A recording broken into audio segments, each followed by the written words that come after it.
Hey guys, welcome back to Heavy Metal Horizons, and I have an ancient but very cool radio to show you today. So this right here is an ICOM IC-A2 airband radio. So this is a radio that pilots would use or that you could use to talk to airplanes. And this radio right here came out in the early 80s, which makes it about 40 years old right now. Now, one of the things about airband radios is, number one, they're not that common.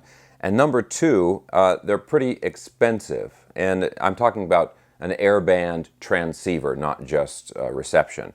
So you can transmit and receive with this. Now, I've got this here. This is a Yeshua Pro X. And this is a new airband transceiver.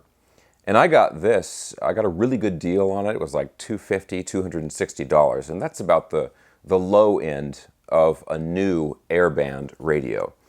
So when I saw this radio for sale on eBay for $39, I was like, yeah, let's try that. Now, the listing had it as is, right? They said it doesn't power on, not sure what the condition is. But for $39, I thought, well, let's just, take a chance on it. And I was surprised in the best way. So guys, I'm going to show you this radio. We're going to talk about what it took to get it running, and we're going to use it.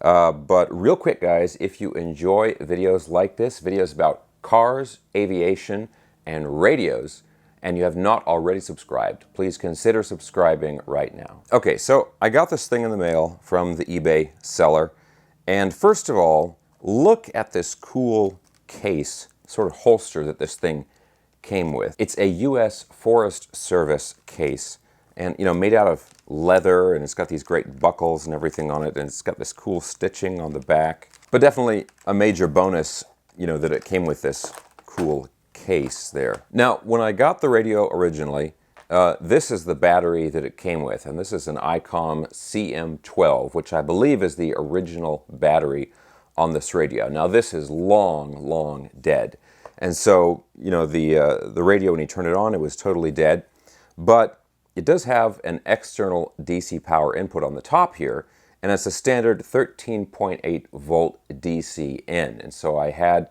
an adapter for one of my scanners actually that fit right in there, and it was the right amperage and voltage and everything. Plugged it in, and the radio powered on, no problem, and it actually sounded pretty good. So when I knew the radio worked, I went ahead and ordered a replacement battery for it. Now this is a BP7H, obviously it's an aftermarket battery. And this battery works great, and it actually has a couple of improvements, because what's cool about this is the battery itself has a couple of power input jacks on it for charging. So you can charge the battery without it being connected to the radio. And with the old battery, you'd have to have the battery on a separate charger or plugged into the radio, and then you can have the power in there just to be able to charge the old battery. Now, the other thing that you want to watch out for if you're going to get one of these batteries is there's quite a difference in the voltages of the battery. And by that I mean there are a lot of batteries that will physically connect to the radio, but they won't be the right voltage. Now this battery here is a 13.2 volt battery, but there are a bunch of these batteries, again very similar looking, and they will physically connect to the radio, but they're like 8.4 volts or 9 volts, that kind of stuff. And the radio will actually work with that low of a voltage, but you're going to be losing a lot of your transmitting power. Now, let's go ahead and turn this on here, and I believe I have this tuned in to the Van Nuys tower frequency, which is, it's not real close, it's maybe about 10 miles away here, but let's see if we can pick something up.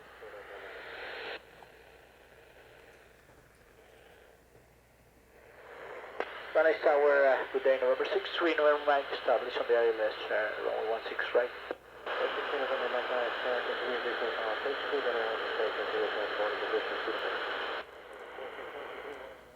Okay, so you could hear, that was one of the pilots talking to the local Van Nuys tower. Now I could hear the pilot very clearly. I could hear the tower's response, but not quite as clearly. I mean, obviously I'm inside of my apartment and we're low to the ground and all of that stuff.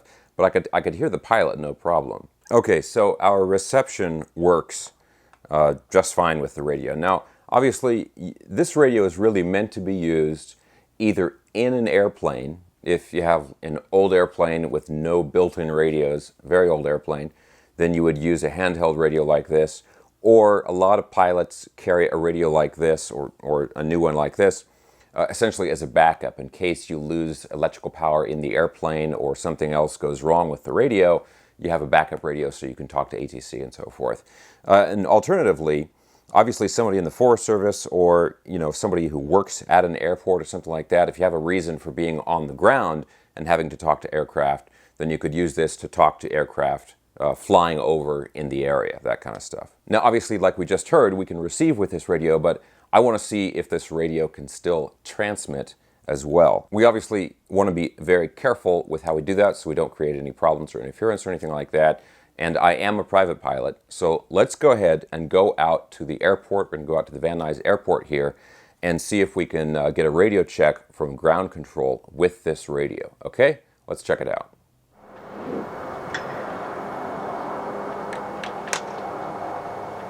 Okay guys, here we are under the wing of a Cessna 172. We're out at Van Nuys Airport, and I want to do a real-world test of this ICOM ICA2 airband radio. So let's go ahead and turn it on here.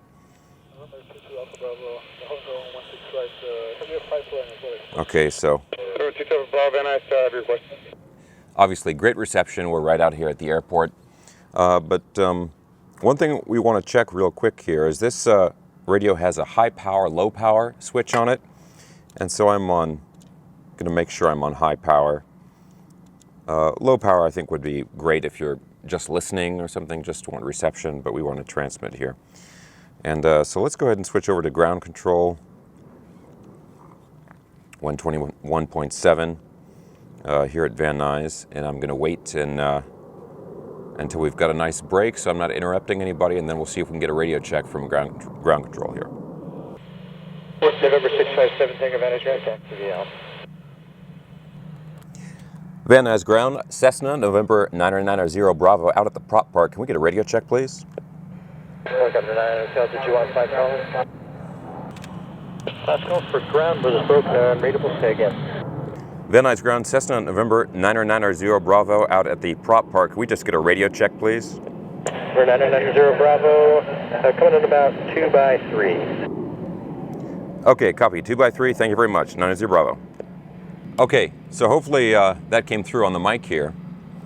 So we got a radio check of 2 by 3, so not terrific, but definitely readable and working. And I should mention that the Van Nuys Airport is a pretty big airport, and we are at the northwest corner of the airport. So we're fairly far away, and there's hangars and stuff and buildings between us and where the ground control people are. And so if you were using this in the airplane on the ground to taxi or something like that, this is about as far away as you're going to be, and they could still hear us. And obviously, if you're up in the air using this, then the reception is going to be even better. So now that I've tested this, I would be comfortable carrying this in the airplane as a backup radio. So really, that was the big test. Obviously, there's lots of radios that can receive airband transmissions, but getting a transceiver where you can transmit, again, not super common and pretty expensive. So the fact that I got this on eBay for $39, and yeah, 4 decades after it was made, it's still working. Okay guys, so I gotta say, I am very impressed with this radio and this 40-year-old Japanese build quality. After 40 years, with a fresh battery, the radio still works flawlessly. Okay guys, so let me know what you think of all of this stuff, and I'm gonna put some links down in the video description below, like for the replacement batteries, if you're looking for something like that. And also, I think my, the Yeshua new airband radio. I'll have links for all that stuff down in the video description below. Guys, thanks a ton for watching. I hope you enjoyed the video. If you did, give me a thumbs up, subscribe if you haven't already, and I'll talk to you soon.